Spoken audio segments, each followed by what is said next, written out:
Hello dear soldiers, good morning.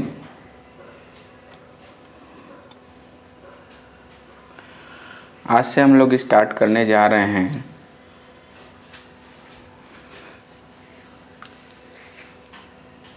इन text questions answer NCERT के। बहुत सारे सोल्जर्स ने कमेंट करके रिक्वेस्ट किया कि सर आप एनसीईआरटी एक्सरसाइज, एनसीईआरटी इन टेक्स्ट क्वेश्चंस के सॉल्यूशन का भी वीडियो बनाइए। बहुत सारे सोल्जर्स की राइटिंग जो है प्रॉब्लम होती है, वो सेंटेंस नहीं बना पाते हैं। सो फॉर कंसिडरिंग या by considering of such kind of student, I have tried to be make the such kind of the video. तो आइए शुरू करें हम लोग इन टेक्स्ट क्वेश्चन आंसर। और आज हम लोग चैप्टर नंबर 1 सॉलिड स्टेट के इन टेक्स्ट क्वेश्चन आंसर को करेंगे। तो पहला क्वेश्चन है why solids are rigid. So solid क्यों रिजिड है? Why? Because solids are rigid due to constituent particles are very closely packed to each other and they don't have any translatory movement or motion and can only oscillate about their position. Such kind of questions are frequently coming into the examination कि solid के size shape क्यों fix होता है, liquid का जो है size और we can say volume fix होता है लेकिन शेप नहीं फिक्स होता है। तो इस प्रकार के क्वेश्चंस को हम लोग बहुत ही शुरुआती बिगनिंग स्टेज 6, 7, 8 क्लास से पढ़ते चले आ रहे हैं। So we should not have any problem in such kind of question. दूसरा क्वेश्चन है 1.2 why do solids have the definite volume. Solids के वॉल्यूम डिफिनिट क्यों होता है? तो वही है, डिफिनिट वॉल्यूम होने का सिर्फ और सिर्फ एक कारण है और that is the intermolecular space as well as the intermolecular force. So my dear soldiers, if you are going to be solve such kind of the questions, so you should keep in mind about the IMS as well as IMF। हम लोगों को जो है कि IMS और IMF पर focus करना पड़ेगा और उसके बेस पे जो है हम लोग आंसर दे सकते हैं। कहीं भी यदि इस तरीके की प्रॉब्लम आ रही है तो you have to be focus over the intermolecular force, किस स्टेट में क्या है और उसके बेस पे we can give the answer. Now the third question, classify the following as amorphous और क्रिस्टलाइन सॉलिड्स। और इसमें एग्जांपल हैं polyurethane, naphthalene, benzoic acid, Teflon, potassium nitrate, cellophane, polyvinyl chloride and fibre glass and well as copper. तो इसमें हम लोगों को amorphous और क्रिस्टलाइन सॉलिड को आइडेंटिफाई करना है। तो ध्यान दीजिए, जितने भी पॉलीमर होते हैं उनका साइज और उनका जो शेप होता है, स्पेशली जो शेप, पॉलीमर का शेप फिक्स नहीं होता है और जिसकी वजह से जितने भी पॉलीमर्स हैं, देखिए यहाँ पे पॉलीयूरेथीन है, टेफ्लॉन है, सेलोफेन है, पॉलीवाइनिल क्लोराइड है, फाइबर ग्लास है, तो इनका जो शेप फिक्स न होने की वजह से ये एमॉर्फस सॉलिड के कैटेगरी में रखे जाते हैं। जबकि आयनिक कंपाउंड्स हैं, या बेंजोइक एसिड है, कोवेलेंट कंपाउंड है, पोटेशियम नाइट्रेट है, आयनिक कंपाउंड है, कॉपर है, मेटल है, तो ये क्रिस्टलाइन सॉलिड के कैटेगरी में रखे जाते हैं। नाउ जस्ट 1.4 क्वेश्चन लेते हैं। Why glass consider as the super cooled liquid. Glass को सुपर कूल्ड लिक्विड क्यों कहा जाता है? इसलिए कहा जाता है, लिक्विड का एसेंस क्या होता है, लिक्विड के अंदर फ्लोइंग प्रॉपर्टी होती है और स्पेशली जो ओल्ड एज की जो बिल्डिंग्स हैं, पुरानी जो बिल्डिंग्स हैं, उनके जो ग्लास विंडो को यदि उनकी थिकनेस देखा जाए, नापा जाता है, तो जो बॉटम साइड की थिकनेस होती है वो ज़्यादा होती है, स्लाइटली ग्रेटर होती है, ज़्यादा होती है, स्लाइटली थिकर होते हैं as compare to the top side of that one. और ये एज्यूम किया जाता है कि ये तभी संभव है जबकि ग्लास के जो मॉलिक्यूल्स हैं, पार्टिकल्स हैं, वो ऊपर से नीचे फ्लो करके आएंगे and that's why the glass is consider as the super cooled liquid. चलिए अगला क्वेश्चन हम लोग लेते हैं, question number 1.5। Refractive index of the solid is observe to have the same value along all direction, comment on the nature of this solid. तो crystalline और amorphous solid की property में हम लोगों ने पढ़ा, एक प्रॉपर्टी पढ़ा एनाइसोट्रॉपिक प्रॉपर्टी, कि यदि ऐसा सॉलिड जिसके जो है कि रिफ्रैक्टिव इंडेक्स या थर्मल कंडक्टिविटी सब वैल्यू बराबर हो, मेजरमेंट इन ऑल डायरेक्शन, तो हम लोग क्या कहेंगे कि that will be the amorphous. और यदि उन फिजिकल क्वांटिटी की वैल्यू जो है मेजरमेंट ऑफ डायरेक्शन के ऊपर डिपेंड करें, यानी हर डायरेक्शन में क्या हो, वैल्यू अलग अलग हो, तो such type of property is called anisotropy. तो क्वेश्चन में दिया गया है कि वैल्यू जो है सभी डायरेक्शन में क्या है, सेम है, इसका मतलब कि ये सॉलिड कैसा है, एमॉर्फस नेचर में है। और कह रहा है कि would it show the cleavage property, नहीं ये क्लीवेज प्रॉपर्टी को शो नहीं करेगा। Cleavage property in the sense जब किसी भी क्रिस्टलाइन सॉलिड को या किसी भी सॉलिड को शार्प एज टूल से काटा जाए, तो यदि इक्वल रेगुलर पीसेस में डिवाइड हो जाए तो उसको हम लोग क्रिस्टलाइन सॉलिड कहेंगे, इसमें इरेगुलर क्लीवेज होएगा। ठीक है, अगला क्वेश्चन हम लोग लेते हैं 1.6। Classify the following solids. तो यहाँ पे डिफरेंट आपको सॉलिड्स दिया गया है और उसके बेस पे what kind of the nature of the intermolecular force, on the basis of that we can be just divide this solid, categorize this solid. देखिए यहाँ पे पोटेशियम सल्फेट है, आयनिक कंपाउंड है, तो इसमें आयनिक फोर्स होगा, इंटरमॉलिक्यूलर फोर्स होगा। Tin है यहाँ पे, मेटल है तो मेटालिक बॉन्ड होगा। बेंजीन मॉलिक्यूलर है, यूरिया मॉलिक्यूलर है। अमोनिया आपका जो है मॉलिक्यूलर में आ जाएगा, को अमोनिया जो है hydrogen bonding, water hydrogen bonding है। ठीक है, जिंक सल्फेट आयनिक कंपाउंड है। ठीक है, तो on the basis of that we can just decide the nature of IMF। चलिए अगला क्वेश्चन हम लोग लेते हैं, क्वेश्चन नंबर 1.7। और 1.7 क्या कह रहा है, the solid a is very hard electrical insulator in the solid as well as in molten state and melt at the extremely high temperature, what type of the solid. तो different crystalline solid के property को हम लोगों ने tabular form में सीखा था, video lecture आप देखेंगे वहाँ पे हम लोगों ने सीखा था कि जो है कि जो डिफरेंट सॉलिड के डिफरेंट इलेक्ट्रिकल प्रॉपर्टी होती है। तो यहाँ पे दे रहा है कि solid is very hard and electrical insulator in solid as well as molten. तो इसका मतलब क्या है कि किसी भी अवस्था में वो जो है कि इलेक्ट्रिसिटी का कंडक्शन नहीं कर पाता, और इसका मतलब है कि वो कैसा है, कोवेलेंट सॉलिड है। और चूँकि एक्सट्रीमली हाई मेल्टिंग पॉइंट है उसका, इसका मतलब वो नेटवर्क कोवेलेंट सॉलिड है। और उसका एग्जांपल क्या बनेगा, सिलिकॉन कार्बाइड है, एल्युमिनियम नाइट्राइड है, आप इस तरीके से लिख सकते हो। चलिए आगे बढ़ते हैं हम लोग। आयनिक solid conduct the electricity in मॉल्टन state but not into the solid state.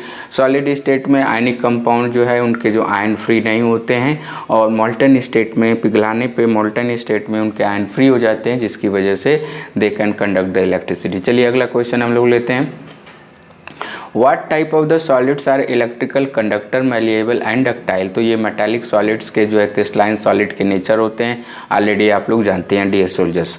अगला क्वेश्चन है 1.10। Give the significance of lattice point. Lattice point unit cell के अंदर वो पॉइंट होते हैं जिसपे कि कॉन्स्टिट्यूएंट पार्टिकल्स क्या होते हैं, अरेंज होते हैं। और ये जो कॉन्स्टिट्यूएंट पार्टिकल्स हैं किसको प्रोवाइड करते हैं, it provide the size and shape of the particular crystalline solid और particular type of unit cell. अगला है name the parameters that categorise a unit cell. तो यूनिट सेल को करेक्टराइज करने के लिए 2 पैरामीटर्स आर अवेलेबल, और उसको हम लोग क्या बोलते हैं, edge length as well as the edge angle. Alpha beta gamma edge angle है और ABC एज लेंथ है। इससे हम किसी भी क्यूबिक यूनिट सेल को डिफाइन और कैटेगराइज करते हैं, और on the basis of that we have the different types of the basic unit cell. Then अगला क्वेश्चन हम लोग लेते हैं, distinguish between the hexagonal and monoclinic unit cell. तो हेक्सागोनल और monoclinic unit cell edge angle और edge length के ऊपर जो है, तो you can see here what are the parameters in case of the hexagonal unit cell as well as the monoclinic.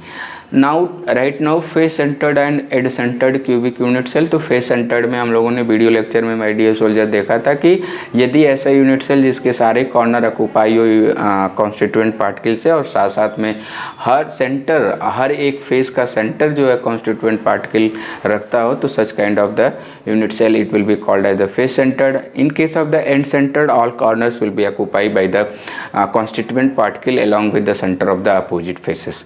तो इन सब चीज़ों चीज़ों के लिए आप वीडियो लेक्चर देख सकते हो कीमो बाई रामजी सर पे। आइए चलते हैं, अगला क्वेश्चन लेते हैं हम लोग 1.13। Explain how much portion of the atom located at the corner as well as body centred of the cubic unit cell. तो कॉर्नर के लिए वैल्यू कितनी होती है बहू? 1/8 होती है। क्यों? क्योंकि एक कॉर्नर पर corner is shared by the 8 cubic unit cell, that's why the value of the corner here it will be 1/8। And the body centred, चूंकि वो सेंटर किसी भी क्यूब का जो सेंटर है किसी दूसरे क्यूब से शेयर नहीं होता, तो इसके लिए वैल्यू कितनी हो जाएगी? 1 हो जाएगी। Very good. लेकिन अगला क्वेश्चन हम लोग लेते हैं 1.14। What is the 2 dimensional coordination number of the molecule in square close packed level. तो वीडियो लेक्चर में देखा था जब स्क्वायर पैकिंग हो रही होती है तो उस समय एक स्फीयर 4 स्फीयर से जो है टच कर रहे होते हैं, that's what the coordination number will be there 4।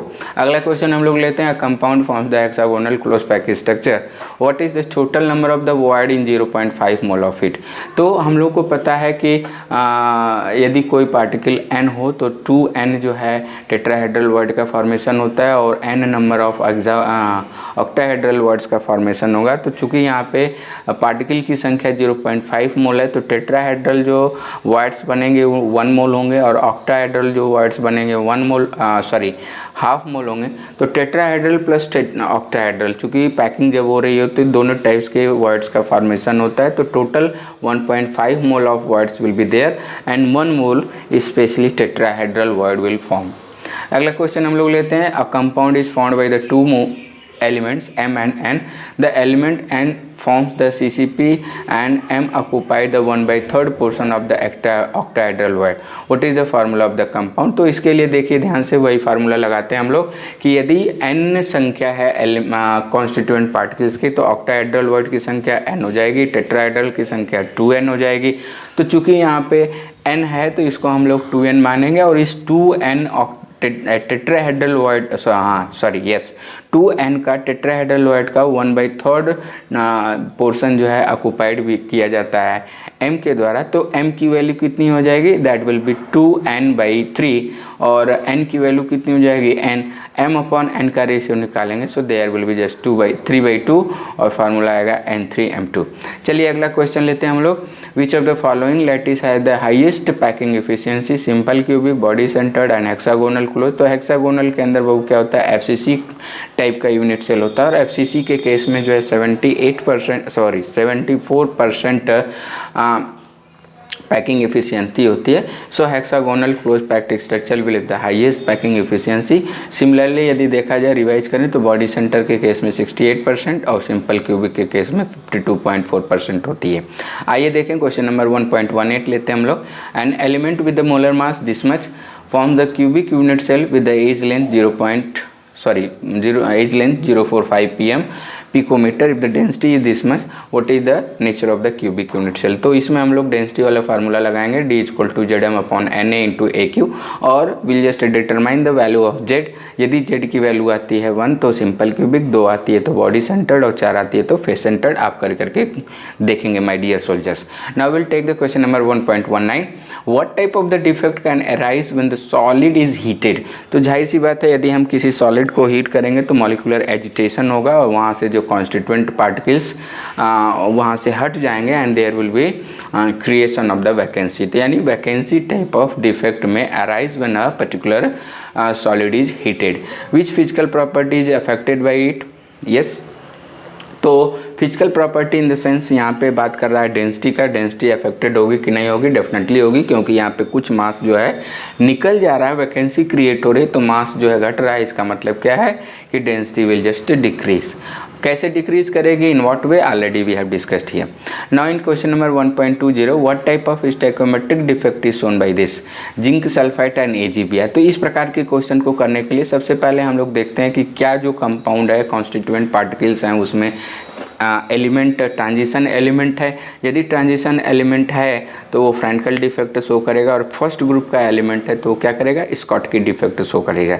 चूँकि यहाँ पे हम लोग देख रहे हैं कि जिंक की एक जिंक सल्फाइड के अंदर जिंक जो है एक ट्रांजिशन एलिमेंट है तो इस प्रकार से फ्रैंकल डिफेक्ट को शो करेगा। लेकिन AgBr दोनों types, 2 types, both kind of defect is just performed by the AgBr Frenkel as well as Schottky. तो इस बात को आप ध्यान रखेंगे। AgBr is one of the important example which shows the both kind of the defect into the crystalline solid. Now we'll just move on the 1.21 question number. Explain how a vacancy are introduced into the ionic solid when a cation of higher valency is added to the impurity. तो impurity के base पे यदि higher valency वाले cation को यदि introduce करें तो क्या होगा कि हायर कैटायन जो है रिप्लेस कर देगा लोअर कैटायन वाले को, और एक जगह अपने आप को रिप्लेस करेगा, पोजीशन लेगा, और एक जगह खाली रह जाएगी। जैसे कि NaCl के क्रिस्टलाइन सॉलिड में यदि हम स्ट्रांशियम क्लोराइड को ऐड करें तो स्ट्रांशियम की जो वैलेंसी होती है +2 होती है, सोडियम की वैलेंसी +1 होती है। तो इस तरीके से एक स्ट्रांशियम आयन 2 सोडियम आयन को रिप्लेस करेगा क्रिस्टलाइन सॉलिड से और एक पर्टिकुलर अपना पोजीशन ले लेगा। आइए चलते हैं हम लोग क्वेश्चन नंबर 1.22 पे। Ionic solid in which have anionic vacancy due to metal excess defect develop the colour. Very good, this is very important question, कई बार बोर्ड एग्जामिनेशन में आ चुका है माय डियर सोल्जर्स। आइए इसको देखें। एग्जाम्पल क्या है, NaCl के जो है कि कोई भी फर्स्ट ग्रुप का हैलाइड है, जैसे कि NaCl है, KCl है, LiCl है, यदि इस प्रकार के हैलाइड्स को उसके मेटल वेपर के प्रेजेंस में हीट किया जाए तो होता क्या है कि जो मेटल एटम है वो उसके सरफेस पे एब्जॉर्ब हो जाता है, और एब्जॉर्प्शन के बाद वहाँ से इजेक्शन ऑफ इलेक्ट्रॉन होता है, जिसकी वजह से वो मेटल एटम जो है आयनिक कैटायन में बदल जाता है। अब इस सरफेस को न्यूट्रलाइज करने के लिए जो एनायन है, बल्क के अंदर जो एनायन है, वो एनायन जो है सरफेस के ऊपर पहुंचता है और उसके साथ रिएक्शन करके न्यूट्रलाइजेशन कर देता है। सिमिलरली जहाँ से एनायन निकला वहाँ पे जो है इलेक्ट्रॉन जो पहले से एटम के अंदर से कैटायन को कन्वर्ट करने में यूज होता है, वो इलेक्ट्रॉन जो है उस पर्टिकुलर स्पेस में ऑक्यूपाई कर लेता है, पोजीशन को ले लेता है, और उसकी काइनेटिक एनर्जी हाई होने की वजह से वो कलर प्रोड्यूस करता है, और such kind of the colour producing centre is called as the F centre. तो this question is very very important. आप इसको एक बार फिर से देखेंगे, क्लियर करके लिखेंगे फेयर कॉपी में। Now just move over the question number 1.23. A group of 14 element is to be converted into n type of semiconductor by adding it with suitable example. पूछ रहा है कि किस प्रकार के एलिमेंट इम्प्योरिटी को हम लोग ऐड करके we can convert the 14 group of intrinsic semiconductor into n type of semiconductor. तो 14 ग्रुप इंट्रिंसिक सेमीकंडक्टर में यदि नाइट्रोजन फैमिली के एलिमेंट जो कि 15 ग्रुप के हैं और उनके आउटर मोस्ट सेल में 5 इलेक्ट्रॉन होते हैं, जैसे कि नाइट्रोजन, फास्फोरस, आर्सेनिक, एंटीमनी और बिस्मिथ, यदि इनको इंट्रोड्यूस करेंगे तो एक्सेस इलेक्ट्रॉन जो है बढ़ जाएंगे और जिसकी वजह से n type of semiconductor will develop. तो एग्जांपल क्या होगा, 15 ग्रुप के एलिमेंट जैसे कि phosphorus, arsenic, bismuth, you can add it. यदि पी टाइप के सेमीकंडक्टर को यहीं पे सिमिलरली क्वेश्चन बन सकता है कि व्हाट काइंड ऑफ इम्प्योरिटी में added to be develop the P type of the semiconductor. तो इसके लिए जो है 14 ग्रुप ऑफ एलिमेंट जो इंट्रिंसिक सेमीकंडक्टर सिलिकॉन और जर्मेनियम है, इसके अंदर हम लोग 13 ग्रुप ऑफ एलिमेंट जो है बोरॉन, एल्युमिनियम, गैलियम, इंडियम और थैलियम को ऐड करके जो है जहाँ पे इलेक्ट्रॉनों की डिफिशियंसी हो जाएगी, होल का क्रिएशन होगा, पॉजिटिव चार्ज डेवलप होगा और P type of semiconductor can be develop. यदि आपको कोई कन्फ्यूजन है, you can watch my video chemo by Ramji sir. Okay, and then next question we have here 1.24.